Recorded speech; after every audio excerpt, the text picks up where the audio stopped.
नमस्कार। Class 9 social science summer holidays homework. ठीक है, आपको बताता हूँ कि आपने क्या कार्य करना है किस चैप्टर से। तो सबसे पहला जो काम है, all student will prepare at least 300 one liner question. 300 question आप तैयार करेंगे जिसके सामने उसका आंसर आप लिखेंगे, यानी एक लाइन का होना चाहिए 1 मार्क के आधार पर। चैप्टर कौन से रहेंगे? चैप्टर नंबर 1, 2, 3, 4, 5 एंड 9, यानी हर चैप्टर से आपने 50 क्वेश्चन लेने हैं।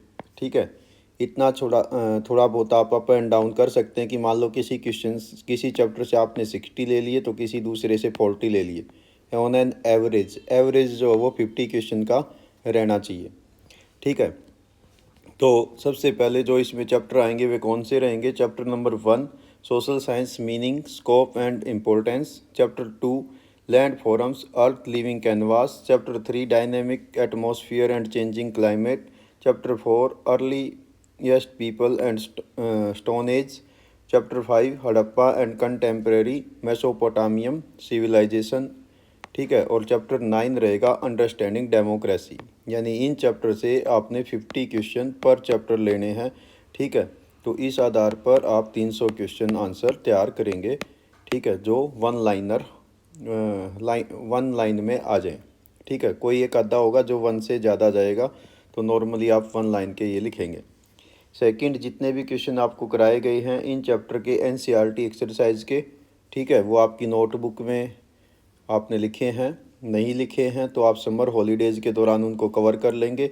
उनकी जो सॉल्यूशन वीडियो है वो भी चैनल पर अवेलेबल है, आप उस प्लेलिस्ट से उसकी मदद लेकर उनको सॉल्व करिए और वे सारे आपने रिवाइज करने हैं।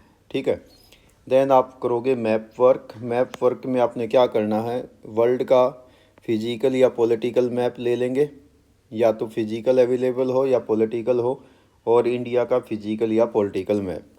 ठीक है, तो ये टॉपिक आप दिखाएंगे। Number 1 distribution of major plate tectonics. ठीक है, ये वर्ल्ड के फिजिकल मैप पे आप दिखाओगे। ठीक है, दूसरा आ जाएगा earthquake prone zone of India. तो ठीक है, ये इंडिया के मैप पे हो जाएंगे, इंडिया पॉलिटिकल मैप पे आप इसको दिखा सकते हैं। ठीक है, इसी प्रकार से इंडियाज एडवांसिंग मानसून, ये अराइवल ऑफ द मानसून होता है। नेक्स्ट है रिट्रीटिंग ऑफ मानसून, ये विड्रॉल ऑफ द मानसून होता है, यानी कौन से राज्य में किस महीने में मानसून आती है और कौन से राज्य से किस महीने में मानसून लौट जाती है। ये दो मैप आप दिखाएंगे। देन हिस्ट्री के चैप्टर से आर्कियोलॉजिकल साइट इन इंडिया, ये मैप पे दिखाएंगे, इंडिया के मैप पे। और major centre of Indus valley civilisation, ये दिखाएंगे। ये दोनों हिस्ट्री के हो जाएंगे। ये सब भी आप इंडिया मैप पे शो करेंगे, यानी एक मैप आपको चाहिएगा वर्ल्ड का और जो है 5 मैप आपको चाहिएंगे इंडिया के। ठीक है, इनको आप कवर करेंगे और ये सारे आपको आपकी बुक से इसमें मदद मिल जाएगी। ठीक है, किसी को बुक में कोई दिक्कत होगी तो ये मेरे चैनल पे जो मैंने आपके लिए वीडियो बनाई है उसमें भी कवर हैं। ठीक है, तो वहाँ से आप इसकी मदद ले सकते हैं। इसी प्रकार से आप नेक्स्ट काम करेंगे, एक चार्ट या एक A4 साइज़ का डायग्राम बनाएंगे वाइट शीट पर। यानी या तो कोई चार्ट ले लो, चार्ट पे भी बना सकते हैं, चार्ट नहीं है तो A4 साइज़ की वाइट शीट ले लो। उस पे आप बनाएंगे इंटीरियर ऑफ द अर्थ, अर्थ का डायग्राम बनाएंगे जिसमें कोर, क्रस्ट और मेंटल, ठीक है, क्रस्ट, मेंटल एंड कोर, ये डायग्राम आप दिखाएंगे। कलर्ड होना चाहिए ये सब। ठीक है, दूसरा आप दिखाएंगे स्ट्रक्चर ऑफ एटमॉस्फेयर, ये बनाएंगे डायग्राम चार्ट। और तीसरा बनाएंगे कॉम्पोजिशन ऑफ द अर्थ। इन सब में कोशिश करिए वो अट्रैक्टिव और कलर्ड हों। ठीक है, तो ये आपने काम करना है। नेक्स्ट आप क्या करेंगे? इन्फोग्राफिक टेबल या कंपैरिजन चार्ट बनाएंगे। ठीक है, पहला किस पे बनाओगे? नेचुरल डिजास्टर पे। यानी इसमें आप क्या करेंगे? ऊपर हेडिंग डालेंगे नेचुरल डिजास्टर, उसमें पहला हो जाएगा मान लो अर्थक्वेक। तो पहला आपने बताया अर्थक्वेक, उसके मेन टाइटल आप बना लोगे। देखो मेन टाइटल में आप क्या करेंगे, ऐसे आप टेबल बना लीजिए पहले से ही।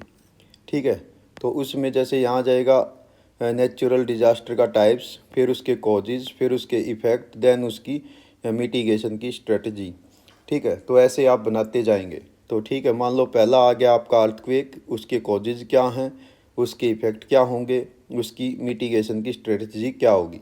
यहाँ पर इनके केवल कॉजेज लिखने हैं और मिटिगेशन की स्ट्रेटजी बनानी है और इफ़ेक्ट्स लिखने हैं। डिटेल नहीं करना, केवल वो मेन पॉइंट बता दोगे आप, 3 3 4 4 5 5 जो भी होंगे।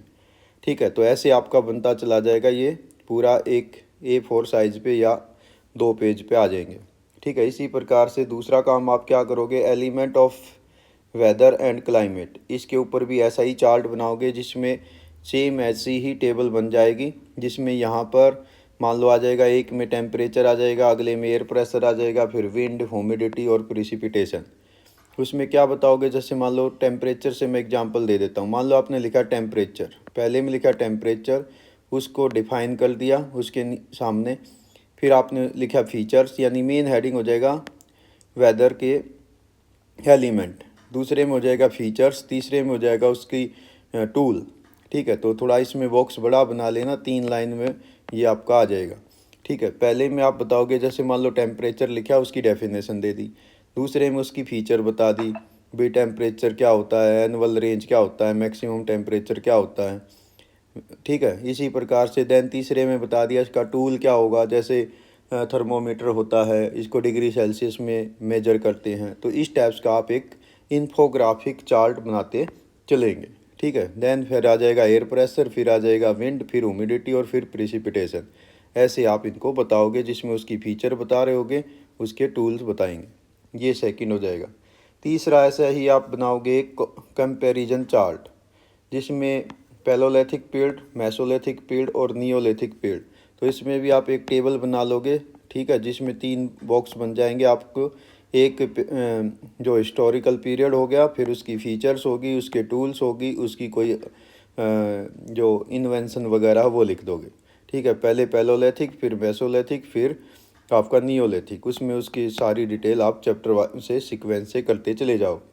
देन अगला है Harappa civilisation versus Mesopotamia civilisation, यानी हड़प्पा सिविलाइजेशन के ऊपर और मेसोपोटामिया के ऊपर आप कंपैरिजन करके बताएंगे कि हड़प्पा सिविलाइजेशन कहाँ थी, मेसोपोटामिया सिविलाइजेशन की लोकेशन कहाँ थी, इसका टाइम पीरियड क्या था, इसका टाइम पीरियड क्या था, इसमें जो सेटलमेंट थी वो कैसी होती थी, मेसोपोटामिया में कैसी होती थी, इसमें किस टाइप्स के टूल होते थे, उसमें किस टाइप्स के टूल हो, ऐसे आप कंपैरिजन करोगे पूरा चैप्टर स्टडी करके।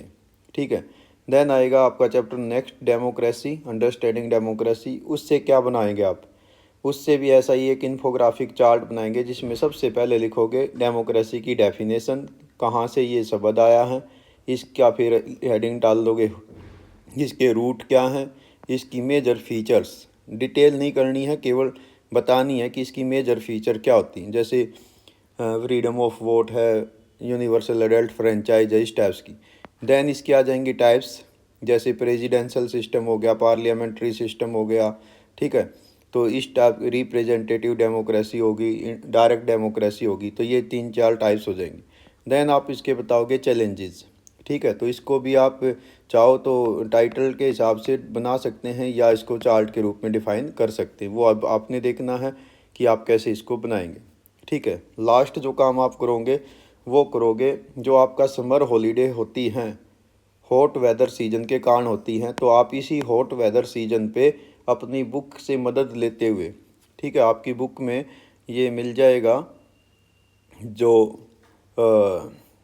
चैप्टर नंबर 3 में ये है।